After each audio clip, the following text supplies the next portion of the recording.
Welcome, everybody. My name is Kerra Chomlak. I'm the Executive Director of ClimateWest, and I'm very pleased to be your moderator today for a webinar put on by IISD and ClimateWest called Introduction to Flood and Drought, Natural Infrastructure as a Dual Defense. I'm going to share my screen here.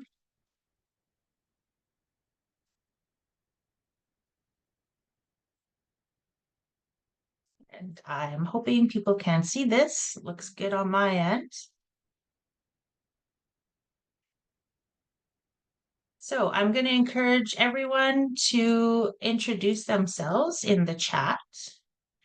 If you want to tell us where you're residing and a land acknowledgement, that would be great. You have some housekeeping information in the chat there for you.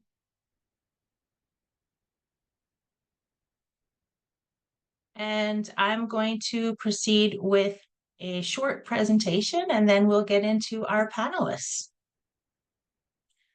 So for those of you just joining, welcome to the webinar on flood and drought, natural infrastructure as a dual defense. We have speakers for you today, 4 great speakers lined up, and we're just doing introductions in the chat.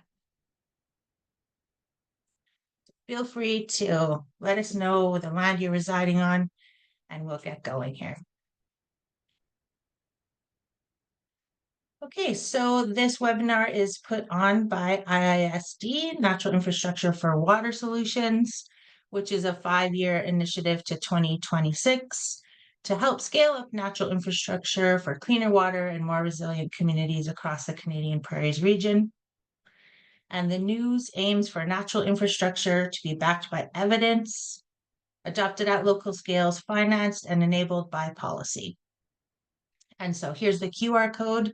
You can sign up for the monthly newsletter, which includes natural infrastructure related news reports and events.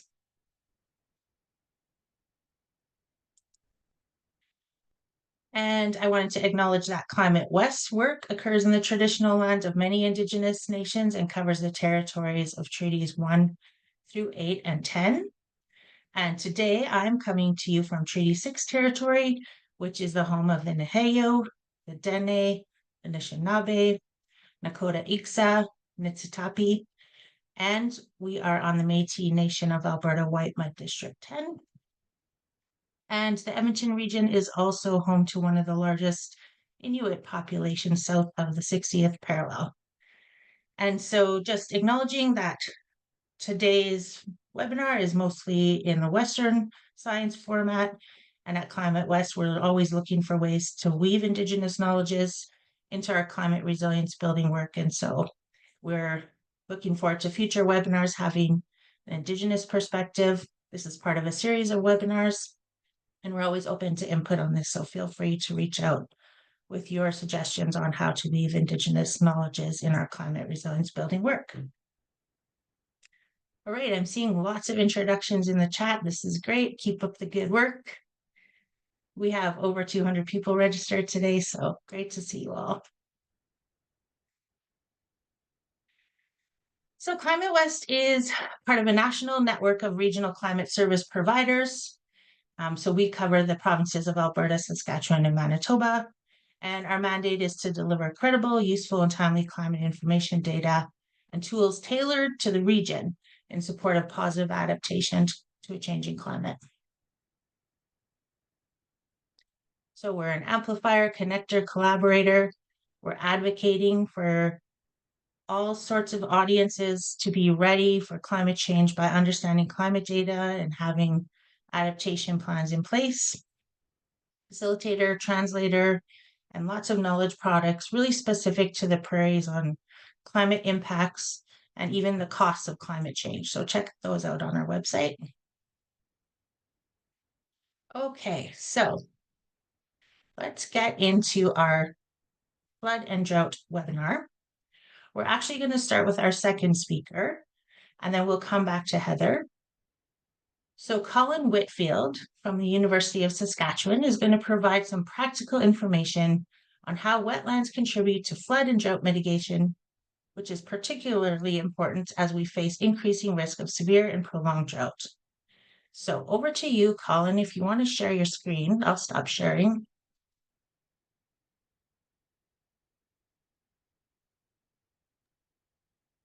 Okay, welcome, Colin. Great, thanks very much. Trust that everyone can see that okay. And I'm delighted to take part in this webinar today. I've been asked to speak about wetlands as they relate to flood and drought, and I will do this to give you a bit of background, but also to touch on some of the research we've been doing that looks at impacts from drainage and also what we might anticipate under future climate. I want to acknowledge that I'm joining today from Treaty 6 territory and homeland of the Métis, and so I pay my respect to the ancestors of these lands. And I also want to acknowledge that what I will show today from our research group is really the product of a lot of collaboration with many of my colleagues, and acknowledge their contributions to what I will share. So I'll start by giving you a take-home message, and that's that wetlands are part of a resilient system, specifically a resilient socio-ecological system. And I like to show this artwork that was done through a collaboration with an artist, Cam Forrester, because it, I think, captures some of the dialogue and some of the challenges that we face on the prairies with respect to wetlands. Some people might look at the right-hand side and think that's looking fantastic, and some might look at the left-hand side and think, well, that's the ideal we want to work towards. And we probably need to work to find a solution that's in the middle that can both support our economic activities, but also recognize the tremendous value of wetlands. So if we think about some of the functions that wetlands produce, I've tried to group this into things that maybe are a bit more apparent during drought. Certainly these things, these ecosystem services are important during multiple times, including drought and deluge. So during drought, as refuge for biota, particularly as the landscape dries out and it's one of the few places with enough moisture to support different organisms. During drought, these features can actually be some of the most productive environments because they do have sufficient moisture for growing plants. They're also really important for cooling the landscape because of the evaporation that occurs, and that's maybe one that we don't pay as much attention to, but is certainly important, especially as we enter a warming climate. And they also provide an important source of moisture back to the atmosphere, which can help to support convective precipitation during these drier times. During flood, they provide a tremendous amount of water storage. They help to regulate stream flow. They retain nutrients and agrochemicals that might otherwise enter our downstream rivers and lakes. And they're also important sites of carbon storage. So part of the work that our team has been doing is to try to quantify what happens if we drain wetlands, what happens if urban municipalities or agricultural practices are removing these landscapes as part of their activities.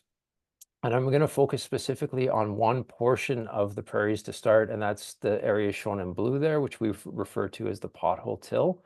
So this is an area that we've classified through a watershed classification of the entire region of small watersheds of about 100 square kilometers. And then what we do is we model these systems to say that to run a series of drainage scenarios. So one of the things we do is to consider how the stream flow will change from no drainage all the way up to 100% drainage. And what we find is that the frequency of events changes tremendously. So on the bottom, we see return periods. So that's how often an event of a particular magnitude might happen. And we can see that the stream flow here will, what we used to see every 40 years, if we drain all the wetlands, could happen every 40 years. So certainly that's linked to the loss of water storage. We can also look at nutrient retention. Similarly, we look at a range of scenarios from no wetland drainage all the way up to 100%, and we can look at the amount of total phosphorus export. If we drain all the wetlands, we can expect 2 to 3 times more nutrient pollution going to our lakes. And of course, that can have many cascading effects for recreational opportunities for drinking water treatment for the overall health of those systems. And I may skip over this one in the interest of time, and also talk a little bit about the importance of place. So does place matter if we're considering how wetland ecosystem services might change? We can do this by looking at different types of watersheds. So as I mentioned earlier, we classified them. I talked about one of those before.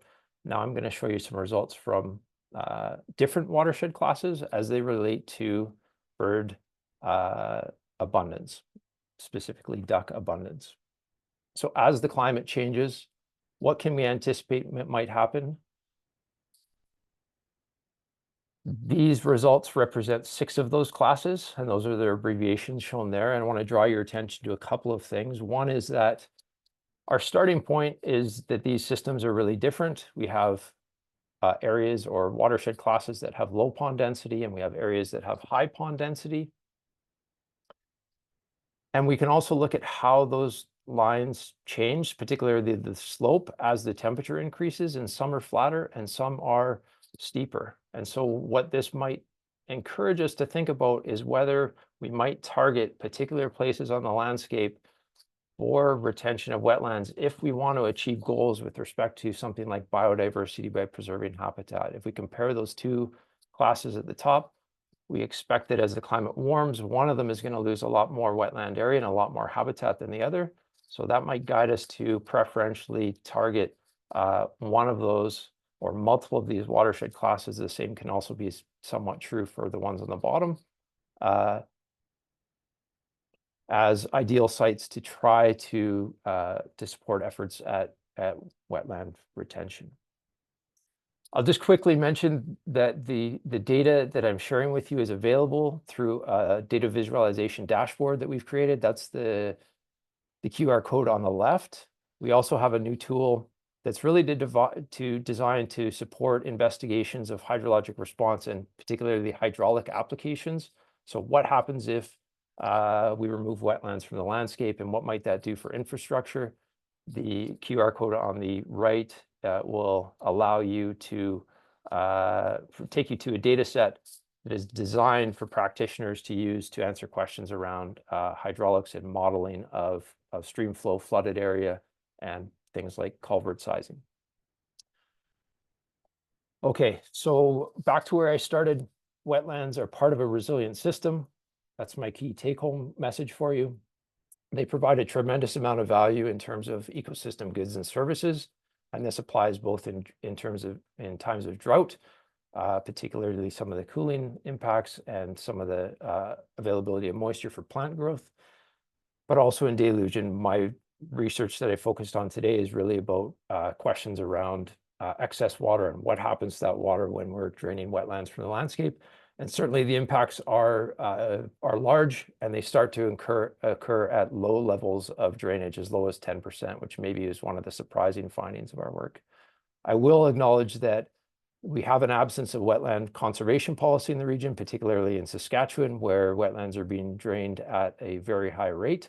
And we can also consider perhaps looking at policies from other provinces to understand if they're working as they're intended.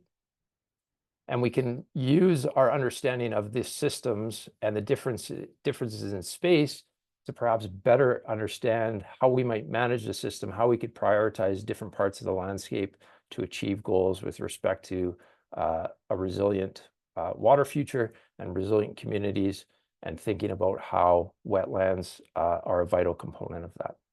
1 minute. And I am all done. Thanks for your time. Look forward to the discussion later on.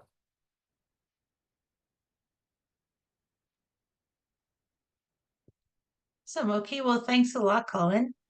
That was great. And thanks for, we know it's like short time frames for everybody, but definitely appreciate you kind of hitting the highlights there. And I see some takeaways that are coming into the chat. And so one of them, for example, was we need to work together to find a middle ground, balancing economic prosperity with ecological integrity for a climate resilient landscape. And how wetlands are going to basically help us be more resilient to flood and drought. So looking forward to having more. Feel free to put your takeaways or your questions in the chat. I see we have Heather. All right, so that is great. We were going to go to Dr. Heather Morrison next. So Heather's going to discuss how climate change is anticipated to impact the hydrological cycle, including the frequency and severity of drought and flood across the Canadian prairies. Thanks a lot for joining us, Heather. And Heather's also one of our ClimateWest board members, so we're really happy to have her on the webinar today. And we'll let you share your screen, Heather, so you can put your slides up and then flip through them. Okay, you sounds ready good. to go? Yeah, Okay, before I thanks a do, lot. okay. Can you hear me? We can hear you, yes. Okay, so you can hear me clearly. I don't need to. Okay. Well, yeah, I think you want to project though, because it's just a little bit faint. Okay, let me just try one more thing since I've been having definitely technical issues this morning. How's that? Is that better? It's a little echoey.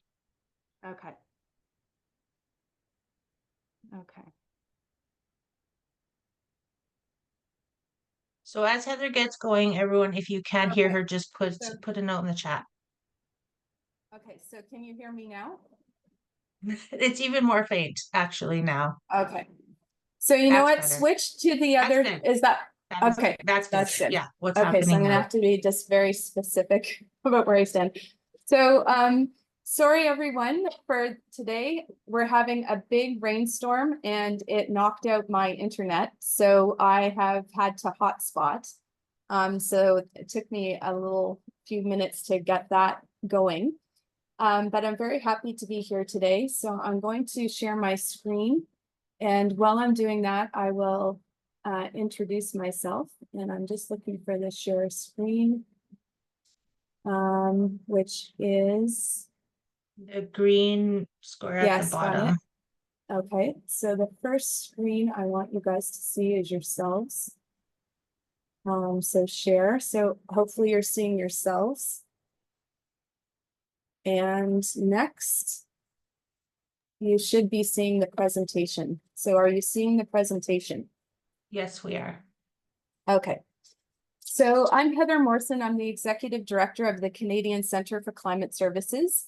And I'm speaking to you today from the traditional territory of many First Nations, including the Mississaugas of the Credit, the Anishinaabe, the Chippewa, the Haudenosaunee, and the Wendat peoples, and what is now home to many diverse First Nations, Inuit, and Métis peoples. So I'm very happy to be here today to present to you some of the latest science, some more recent than others, that describe how the climate has been changing in the prairies and how it is projected to change, particularly as it relates to drought conditions. So I'm going to start, as I always start, by contextualizing climate change in Canada in the context of global climate change. So for that, we have on the right a trend in global mean temperature from 1850 to about 2017. And just one moment, because I have the bar with my picture in front of the graph. And what that shows is the increase in temperature over this period of time. The driver for this temperature increase is human-caused emissions of greenhouse gases.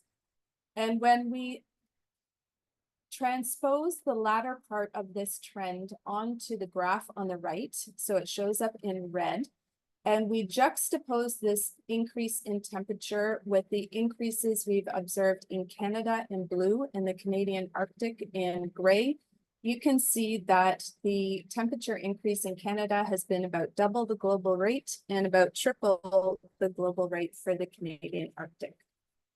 So the other contextual piece I'd like to present before I get into the prairie province specific material is one about reaching net zero. So as you know, we go on and on and on about the importance of achieving net zero global greenhouse gas emissions. So why do we make such a big deal about net zero? We make such a big deal about net zero because the climate will continue to warm until global greenhouse gas emissions hit net zero. Until that time, the temperature will continue to increase. When we reach net zero, the temperature will not go back to any temperature that we have ever experienced before, any climate we've ever experienced before. The climate will stabilize at whatever temperature we are at when we hit net zero. So many experiments have been done which demonstrate this, but the one I have on the right is a nice little idealized experiment that was done by Environment and Climate Change Canada. As I said, it's been repeated many times by many global modeling centers. And it shows a business as usual emission scenario and the concomitant temperature increase associated with that, which is in black. And then in this case, they just turned the global CO2 emissions off in 2010, which is shown in green, and in 2100, which is shown in red. And what you can see is that when global CO2 emissions are turned off in the model, which is more radical than net zero, the temperature just stabilizes around where it was when net zero was achieved. So if we achieve net zero sooner, the increase in temperature will be less. If it's later, it will be more. But what you can see is we never go back to where we were and where we are now. So the importance of this graph is that hopefully you all understand why net zero is so important, but also it demonstrates that taking future climate change into account is just simply prudent because our past is no indicator of our future. Neither is our present. So speaking of the past, how has the temperature changed in the Prairie provinces and in Canada in our past? So between 1948 and 2016, the temperature in Canada, of course, increased everywhere, but that increase was heterogeneous in both time and space. So what that means is that your experience of a warming climate trend in the last 70 years really depends on where you live, and it depends on the season. And the key part here is that winters have warmed more quickly than other seasons, and the warming has been most pronounced in the Pacific Northwest, descending down into the Great Plains. So you should recognize that area because that's where most of you live. When we look at precipitation, it is even more heterogeneous than temperature. That makes sense because precipitation is a more complex phenomena. In this case, we're looking at a map of trends from 1900 to 2019. They are trends, relative trends expressed as a percent change per decade, and this represents 12 decades. If there is a black dot, the change is statistically significant. If there is no dot, it is not significant. So what we can see is that over time, or over Canada, and over this period of time, there has been an increase overall in precipitation for Canada. This is totally physically consistent with a warming climate.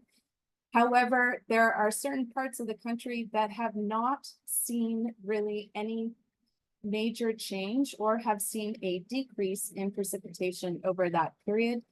So that includes much of the prairies in northwestern Ontario, where there's either been no statistically significant change over this period or statistically significant decreases in precipitation. So remember, this is overlaid on a warming climate. When we break down the precipitation trends by season, you start to see more patterns. In this case, we have northern Canada. That is because the trend runs from 1948 to 2019. And what we can see is that there's a very significant decline in precipitation in the winter. And patchy, but mostly, and not always significant, but in general, an increase in precipitation in the autumn and patchy in between. So why do I highlight the winter and autumn? Because the next slide I have, the slide here, is looking at the trend in seasonal snow accumulation over the snow season, which includes autumn, a little bit of summer, actually, autumn and winter. So snow season in Canada, sadly for so many of you and me too, runs from September to March. And what we are looking at is seasonal snow accumulation trends in Canada from 1955 to 2023. And in 1981 to 2023, they are different because they are from satellite instrumentation on two different satellites, two different types of instrumentation. One trend is longer than the other. But when we look at the snow season, we see generally an increase in snow accumulation in the prairie region over this period of time. So you may be asking yourself, how could this be? You have just told us there's a significant decline in precipitation in the winter, and now you're telling us there's an increase in snow accumulation over this period of time. Well, the explanation for that is that when we just look at the autumn, there has been an increase in snow accumulation over these same periods of time. These are these two small maps on either side. This snow is persisting, and it is masking the decline in precipitation in the winter. So this is very fortuitous for all those in these regions who count on snow melt to either maintain their water supply or to precipitate growth. What Lawrence wanted me to tell you is that this luck will run out. The temperatures are getting warmer. Less and less of the precipitation that is falling in the fall will persist as snow.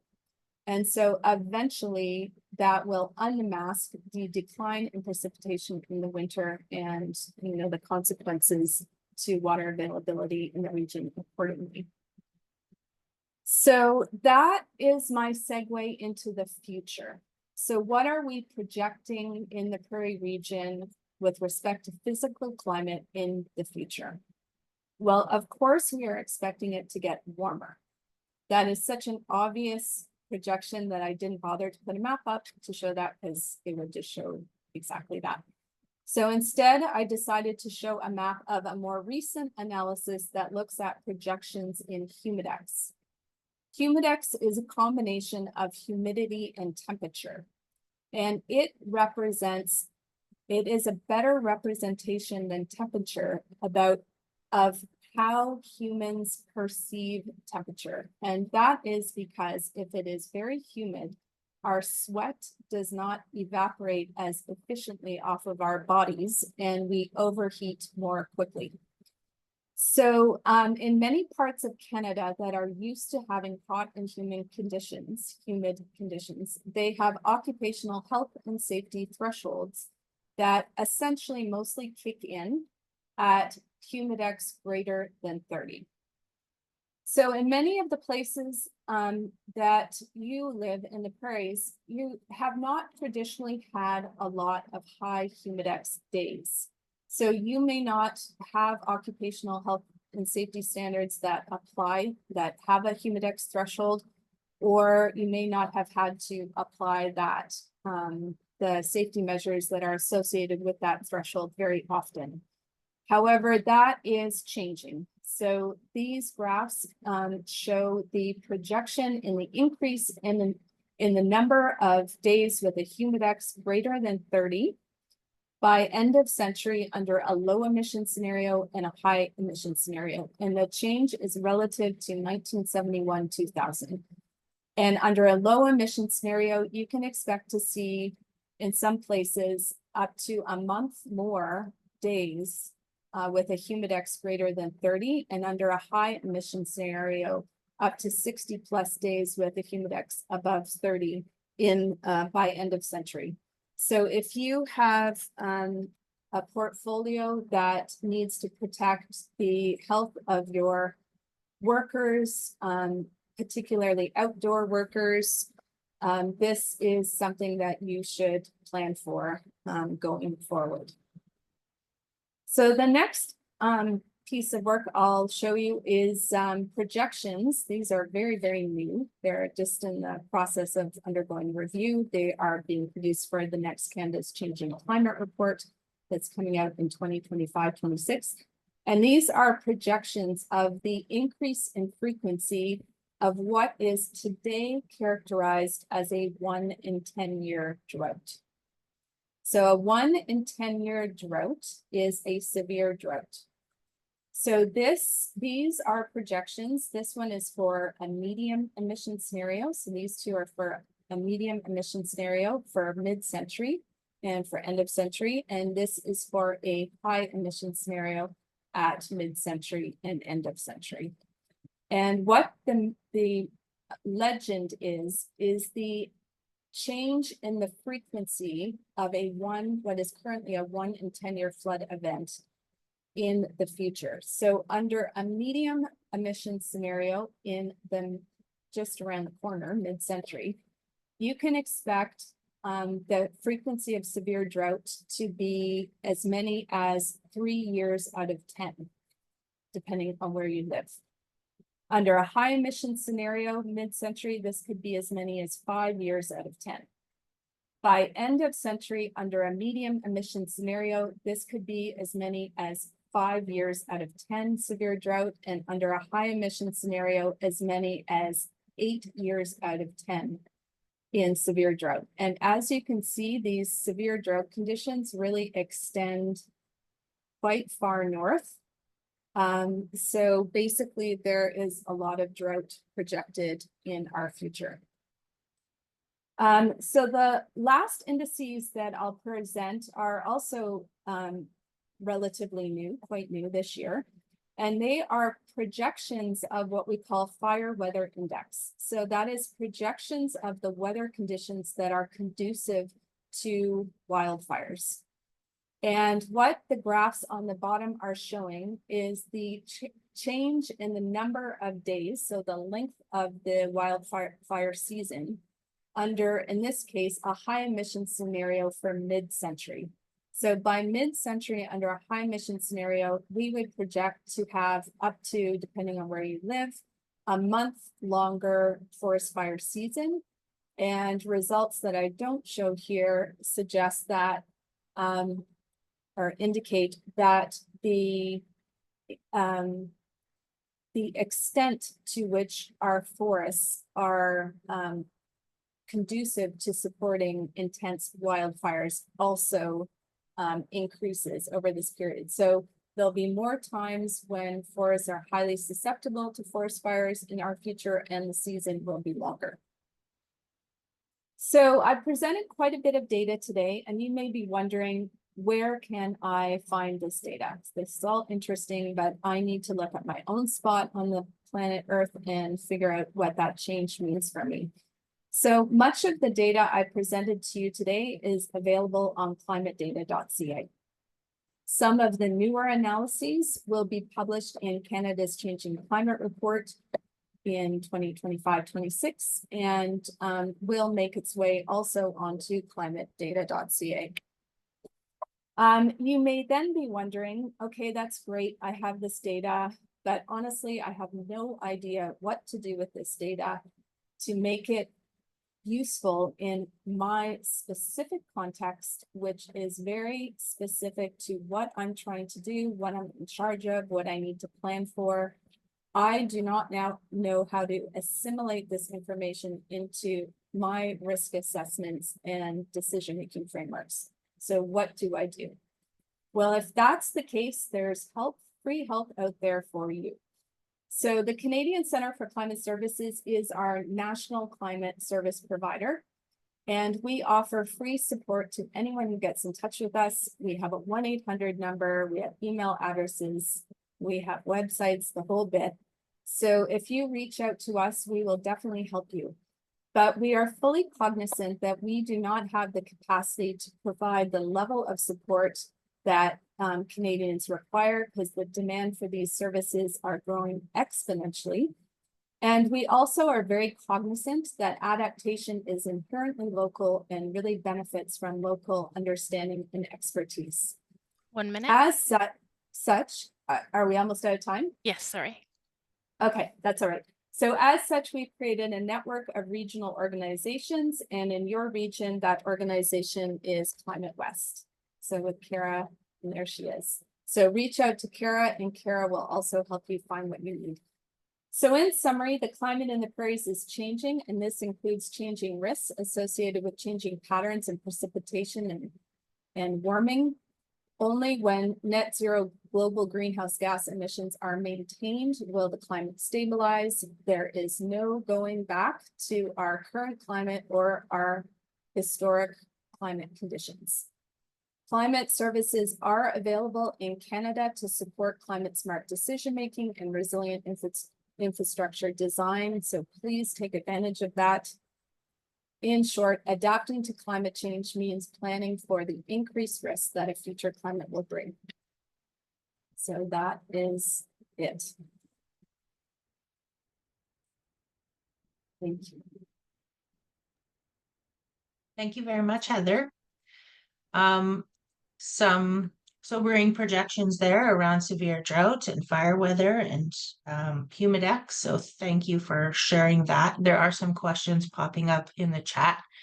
So maybe you can take a look at that while we move to our next speaker, and then I hope to have a bit of time for questions to be addressed at the end. So we're going to move to Lesley's presentation. Lesley is from Trout Unlimited Canada, and she's going to share some work with beaver analogs in southern Alberta to help maintain stream flow for threatened west slope cutthroat trout and local residents. After hearing all this information about projections, now we're interested to hear some solutions. Thanks a lot, Lesley. We'll get you to share your screen, share your slides. And then in the meantime, we'll take a look at the chat and we'll start answering questions. So go ahead, Lesley. Thanks a lot. Okay, here we go. So thanks for inviting me to speak about this. This is an exciting topic. So a little bit about Trout Unlimited Canada. We're a national conservation charity, and our focuses really are on water quality and quantity, aquatic communities, and their habitats. A lot of our work in my part of the world, I'm based in Calgary. We've been very active in our native trout collaborative with some of our partners provincially working on native trout recovery on the eastern slopes. And why does this matter? Well, we can look at native trout as an indicator of overall ecosystem health. So let's look at bull trout as an example. So bull trout, map is showing historic adult density along the eastern slopes, kind of like a report card. Consider this sort of pre-settlement conditions. We've seen considerable declines in their numbers and range, and a lot of this has really occurred in the last 100 years. And understanding these trends helps us understand where we're at today. Again, if we look back, we can see that our native trout and our landscapes have gone through quite dramatic history of flood and drought cycles. This graph shows mean water flow for the South Saskatchewan River in the 1,000 years leading up to 2010. And if we go back to bull trout, there's another 9,000 years of history before this that they have been fine-tuning their adaptation skills to this landscape for. The challenge is, over the last number of years, we've introduced quite a few other threats that have decreased fishes and the environments that they depend on resilience to disturbance, including drought. So besides natural limitations, we've introduced changes to water quality and flow and timing and non-native species and a whole bunch of other things. These affect our fish, but they also affect us, and there's social and economic challenges as well. Now, if we're looking ahead, based on climate models and projections, as we just heard, we know we can expect things like less precipitation in the summer low flows becoming more severe, increasing intensity in rainfall and dry periods in between. Our rivers are under extreme stress, and they will continue to be. And I'm talking about both the major river systems, but the tributaries that feed them as well. There's a lot of demand on our water resources. And so we see all kinds of restrictions in times of drought and lots of solutions that sort of come to the table to address these shortages and to prevent flooding. If we really want to build resilience to these events that we know are going to occur again, in Calgary, for example, 10 years ago, all we talked about was flood because we experienced a really big flood event. And in the last couple of years, we're talking a lot about drought. So we're going to see this more and more in the future. So we can look to nature, and we really do need to do that to build that resilience. And part of that is going back to the water cycle and what a watershed looks like.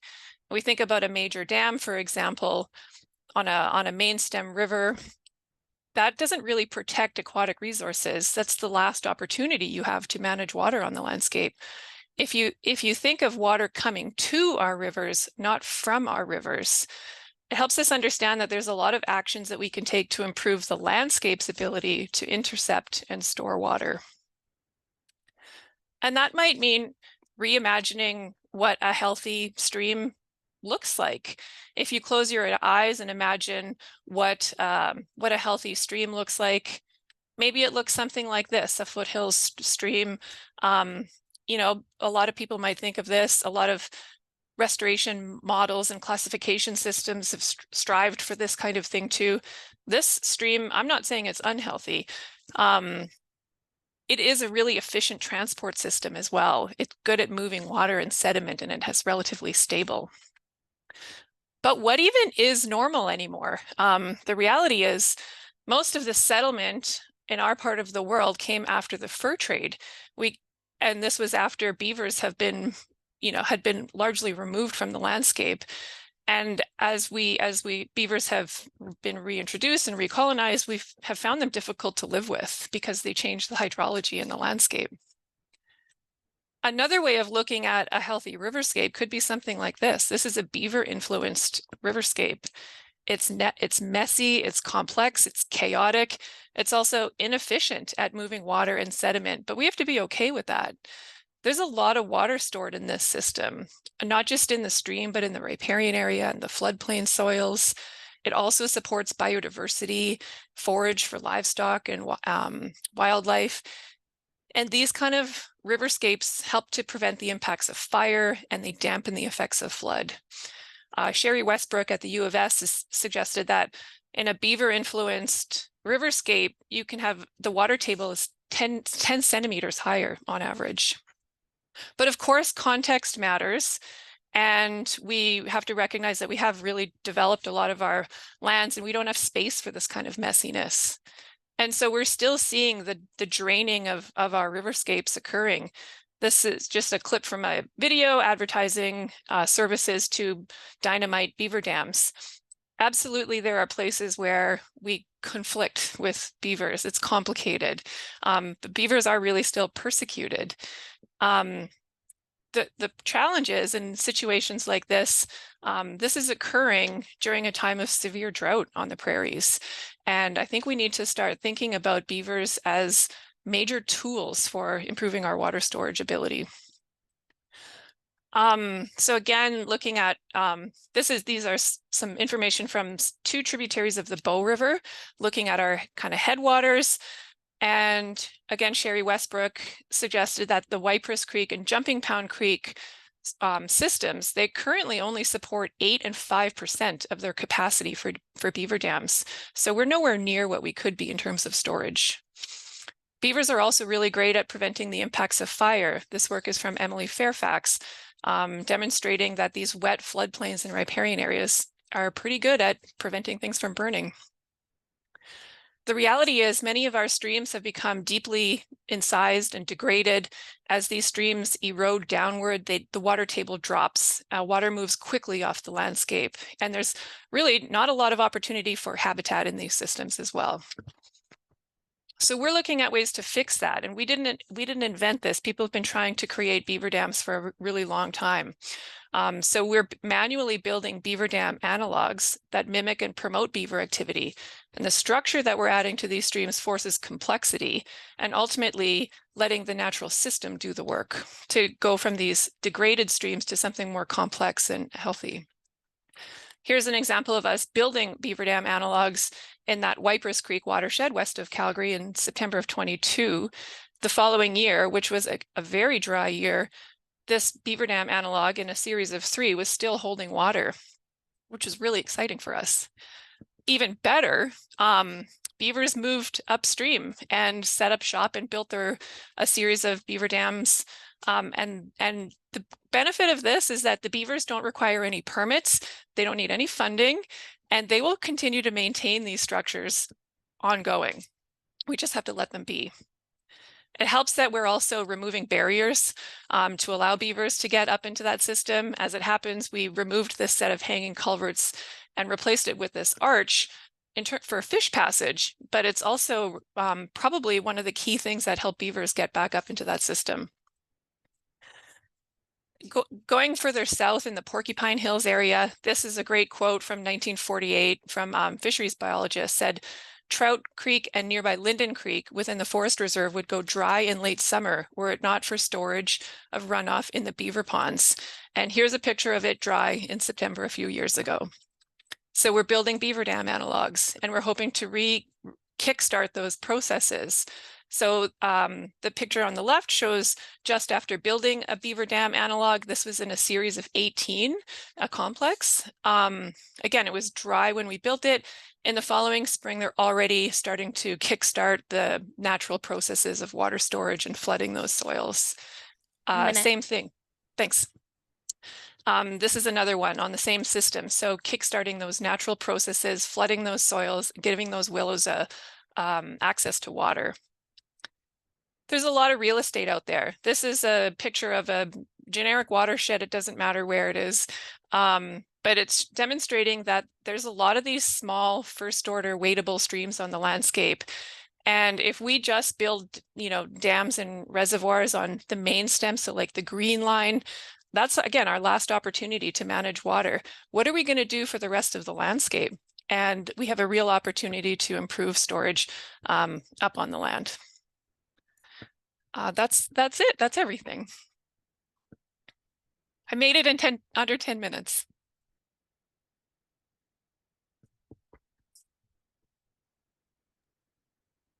Thank you, Lesley. Yes, you did. And really got some good information in there. I enjoyed the photos too.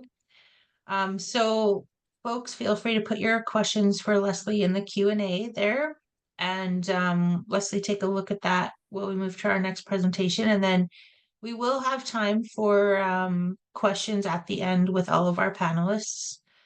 So let's move to our last presentation and then we'll get to that Q&A.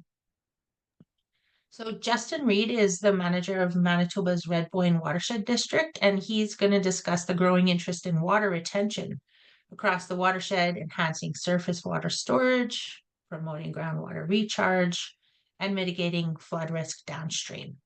So over to you, Justin. All right, thank you. I'll just put this up.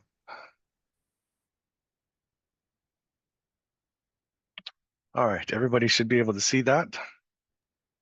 Yes, we can. All right. Okay, so I just want to start off today by acknowledging that our watershed district falls within Treaty 1 territory, the traditional lands of the Anishinaabe, Cree, Oji-Cree, Dakota, and Dene peoples, and the homeland of the Métis Nation. We pay our respects to the elders, both past and present. We acknowledge our role as land users in supporting the Indigenous and Métis people. Some background on our district. We're located basically southwest of Winnipeg. We cover a pretty large portion of area between the Red and the Assiniboine rivers as they meet close to the forks. We were created as a result of the Conservation District boundary realignment process and transitioning to the Watershed District program here in Manitoba in 2020. And we were formed out of the old LaSalle Red Boyne Conservation District and a portion of the old Pembina Valley Conservation District. Currently, we've got full municipal membership within our boundaries, except for the city of Winnipeg, the city of Portage la Prairie, and the town of Morris. The Basic Watershed District program philosophy is we're here to provide financial incentives and technical expertise to our landowners to help them address and resolve existing land and water management issues and concerns. Our sub-districts meet to discuss local area needs and concerns and set our program priorities for each of the year. Our programming can grow and adapt to these local issues that our sub-district members bring forward. They have a portion of our budgeted dollars that they can set towards their own priorities and control themselves each year. And for anything that's bigger than what their portion of our budget can handle, we look to external funding. Things like the Grow Trust, the On-Farm Climate Action Fund through the Prairie Watersheds Climate Program, Canadian Ag Partnership, Lake Winnipeg Basin Stewardship Fund. We basically have accessed and been successful with a lot of different programs over the years. We've managed to bring in almost $5 million in external funding since 2020. We work really hard for our landowners, basically to be an information point for them. Social media posts, brochures, pamphlets, newsletters, articles in newspapers, our website, as well as we run a series of funding workshops and program workshops for our landowners and stakeholders every year that our staff will travel throughout our district and bring the information to people. So our district has been faced with a lot of growing problems on the landscape, both number of issues and the size of issues. This is one of our larger erosion control problems that we've been involved in solving. You can see from some of the pictures the size of it. This particular one, you could drive 3 semis down side by side. This came from heavy snowmelt mixed with an intense spring rain event, and it overwhelmed the municipal infrastructure. And in the sandy soils, it formed a huge gully that the municipality was looking to partner with us and a disaster financial assistance claim for the thing. We managed to convince the landowner with very little effort that it wasn't worth restoring back to crop field, and we grassed it down and created a grass runway to allow for future water movement, and the landowner will be able to grass it and hay it and get some benefit out of it as well.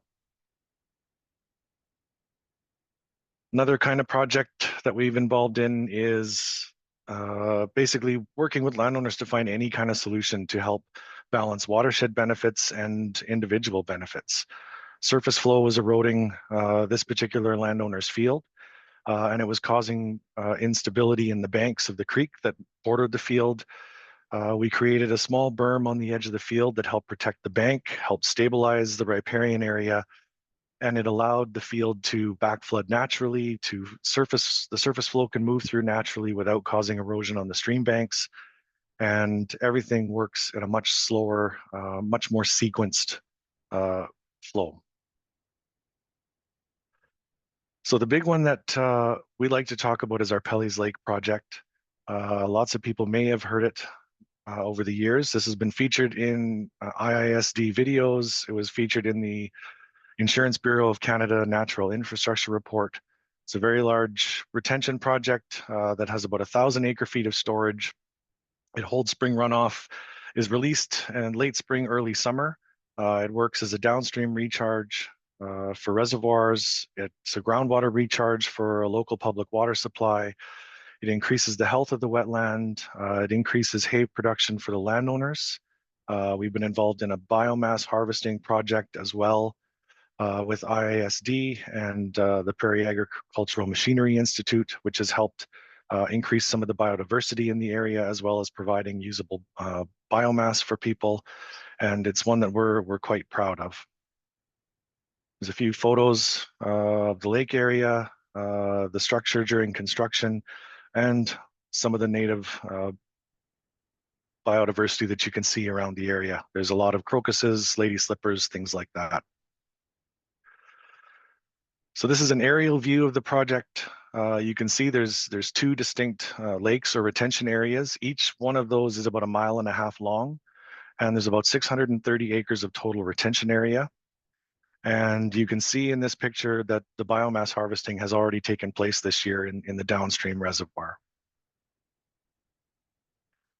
The biomass harvesting potential was quite significant as far as a nutrient removal capacity. The subwatershed that drains into Pelly's Lake is about 23,000 acres. And we have data from Agriculture and Agri-Foods Canada SWAP modeling that estimates just this particular subwatershed as contributing 1,900 kilograms of phosphorus per year to Lake Winnipeg. And the initial biomass harvesting estimates estimated that there's a potential for up to 5,000 kilograms of phosphorus removal from the Pelly's Lake area annually. So multiple trials have been done for the biomass harvesting. They've used round bales, large square bales, and they've been able to do it with conventional equipment for landowners. But the exciting one is we trialed a wetland harvester that Comb Ag in Altona purchased in 2022. We demoed it from a group from North Dakota who had come up to tour our project last fall. And it was demoed again this summer when we hosted the Manitoba Association for Watersheds annual tour. The nice thing about this equipment is it's able to get in when the plants are greener and there's more phosphorus in the above ground material, so it increases the ability for nutrient removal. So our original goal with operating this particular project was based on a spring flood reduction goal. The gates are opened or operated with the purpose of holding back spring melt and allowing it downstream later in the summer when the peak flows have passed and we can recharge our downstream reservoirs.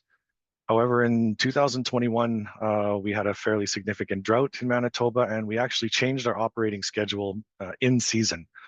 In conjunction with downstream stakeholders in the province of Manitoba, we actually opened our gates as soon as they were able to be in the spring, once the ice around the gates had melted, and we let the early spring flows pass so that we could fill our downstream reservoirs, one of which is Stephenfield Lake, which is a public drinking water supply. Once the lake was full and able to fill up with that spring water, then we closed our gates to hold back the remainder of the spring flow. We opened them a little later than usual, but then we actually closed them again in the summer to hold back some of the summer rains. We didn't get very many early summer rains, so when the late season rain started, we closed our gates and captured it. And then as Stephenfield levels started to drop in early fall, we released it again to help recharge Stephenfield. And then we actually left our gates open through the winter of 2022 when normally they'd be closed, so that the early spring flow would flow right through to make sure that Stephenfield recharged early. 1 minute. It kind of proved that projects like this can be operated both for flood and drought, and that stakeholders all across the watershed can help to increase the benefits for everyone from top to bottom. The last little piece is we do have an educational overlook as part of this project. There's signage as far as the what, the why, and we have a little, you can see the little black squiggle there is a 1 kilometer hiking trail around a couple of hilltops that lets people view the site from a few different vantage points. And essentially we do a lot of different projects like this across our district. Most of them are much smaller in scale, but the types of benefits that we're looking at are essentially the same in everything that we do. And that's what I've got. I managed to stick within the 10 minutes as well. Thank you. Great, thanks a lot, Justin. You can keep your camera on because we'll ask all the presenters to put their camera on. Thanks for sticking to time because we do have about 10 minutes for questions. And so we have a few of them in the Q&A.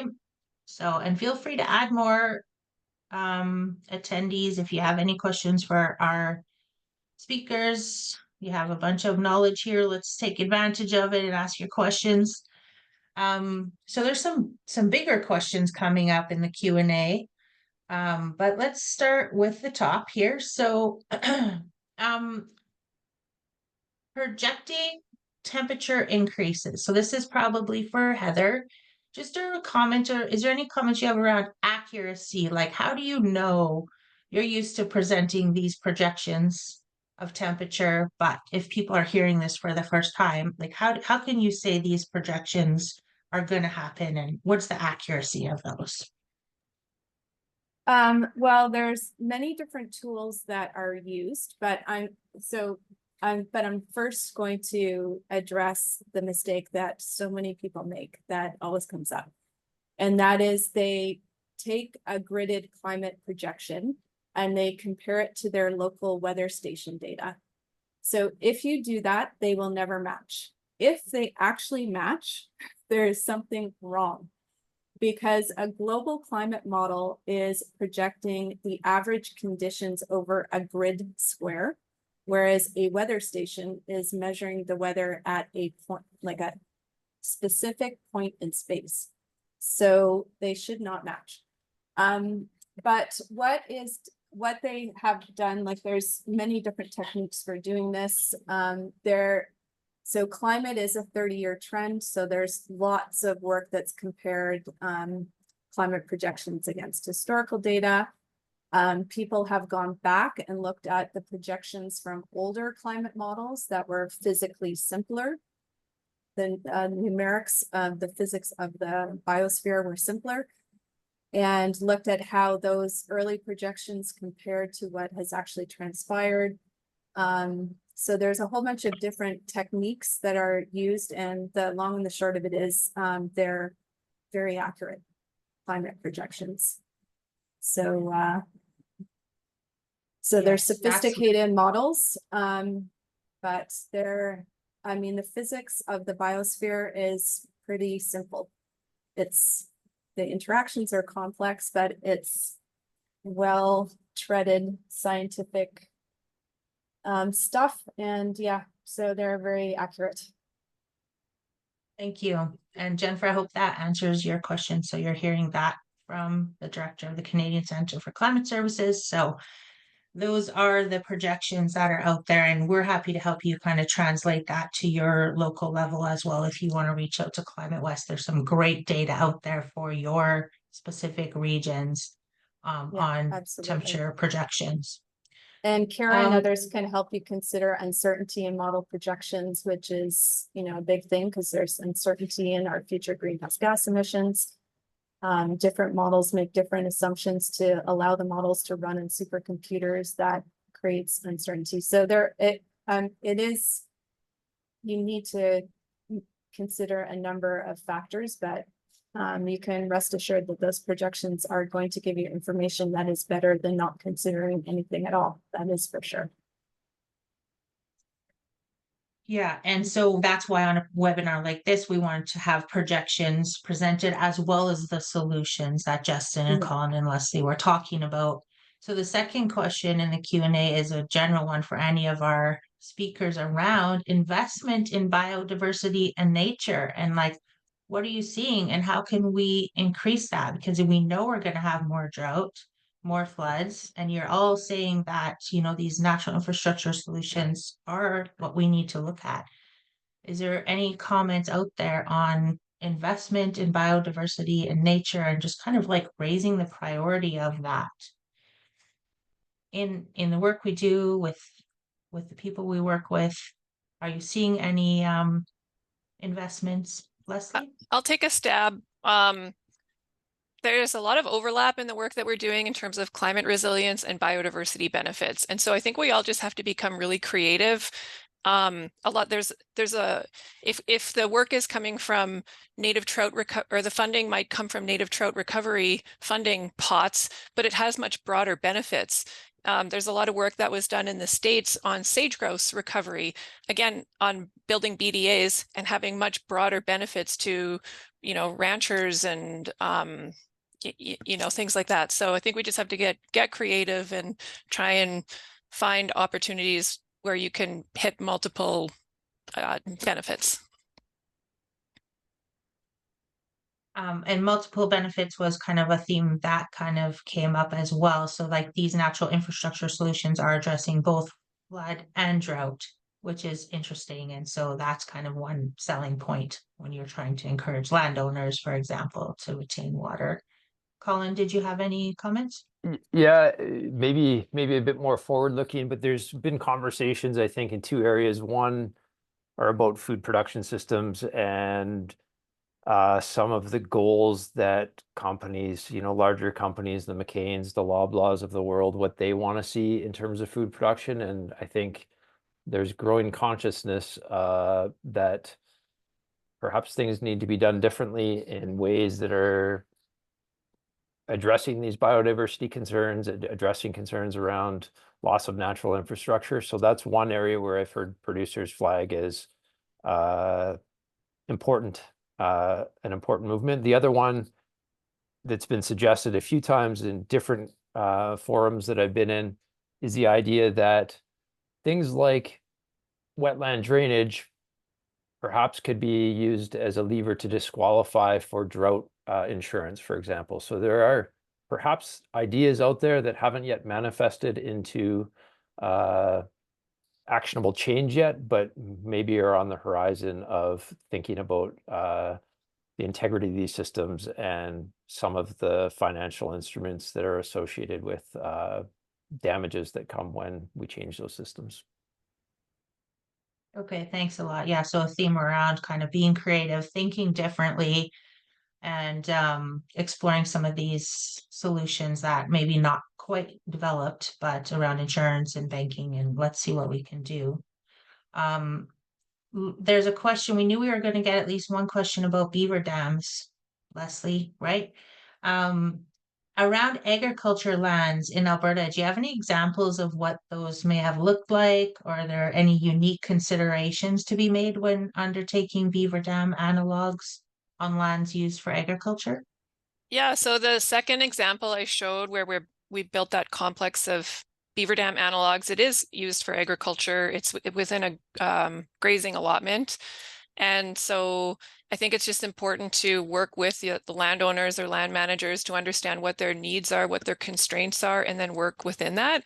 In this case, the Grazing Allotment Holders Association is supportive of the work. And there's lots of space, and I think that's the key. We're not worried about flooding out areas that can't be flooded, kind of thing.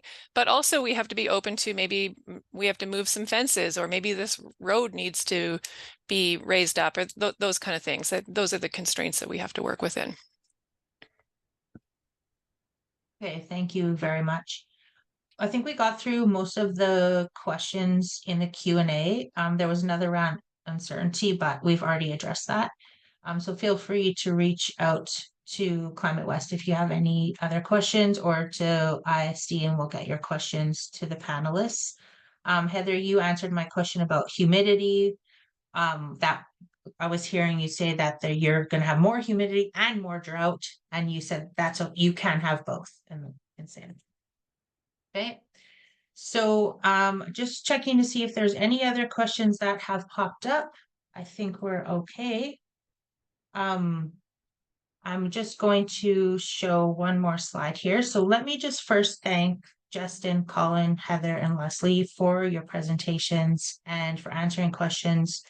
And I hope for our audience that we did provide information on what's going to happen and some solutions to think about in your area, and that there's benefits for both flood and drought when you're looking at natural infrastructure. So my last slide is just to share future webinar coming up. This is one in a series of webinars that IISD and ClimateWest are putting on.